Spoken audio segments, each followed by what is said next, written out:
안녕하십니까? 고려대 중일어문학과 석사 2학기 신승민입니다.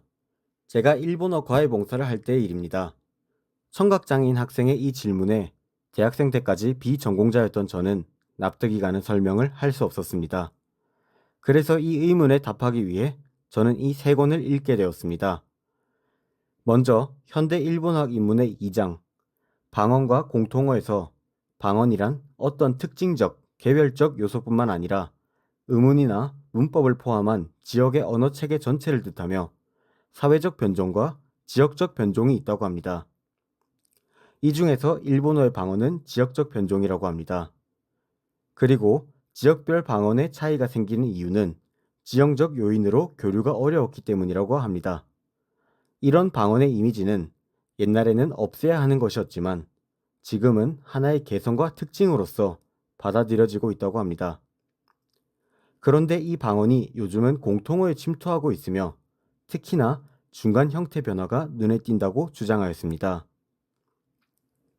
다음으로 사회 언어학 입문입니다.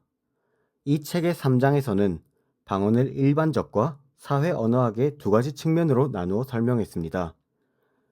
일반적으로는 표준어, 즉 공통어와 다른 지방에서 사용하는 말인 한편 사회 언어학에서는 표준어도 전부 방언이라고 합니다. 즉, 방언은 하나의 습관적으로 사용되는 언어의 베리에이션인 것입니다.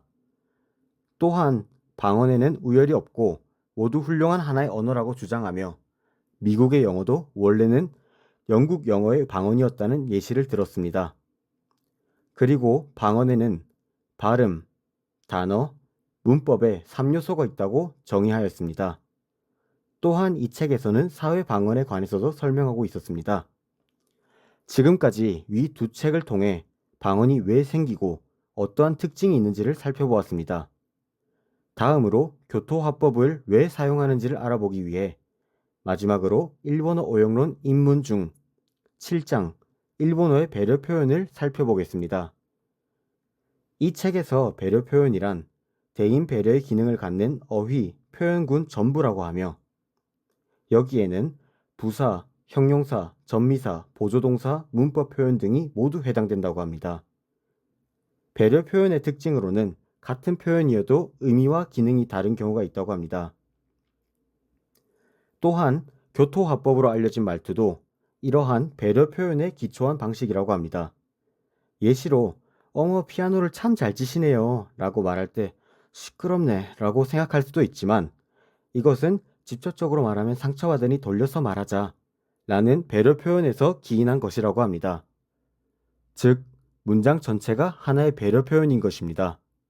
이 책을 읽은 덕분에 저는 이 질문에 대해 일본은 길쭉하며 산이 많은 지형 탓에 북일본, 동일본, 서남일본 사이에 민족 간 문화 크레베스가 존재했을 정도로 교류가 힘든 환경이라서 사투리가 생겼다고 해요. 이건 우리나라도 지형의 70%가 산이라서 교류가 어려웠던 탓에 사투리가 생기고 특히나 서민 제주도의 사투리가 표준어와 거리가 먼 것과 같은 원리죠.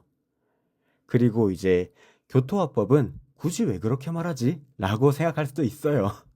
하지만 그 근본은 직설적으로 말하면 상대가 상처받을 수 있다는 마음에서 기인한 배려 표현에서 유래한 것이라고 해요. 이제 크게 보면 여러분도 설문조사하는 분에게 죄송합니다. 제가 좀 바빠서 라고 말하는 완곡어법과 비슷한 부류라고 합니다. 라고 자신을 갖고 답변할 수 있었습니다.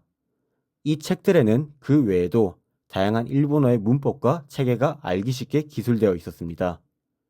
이 영상을 시청해 주셔서 감사합니다.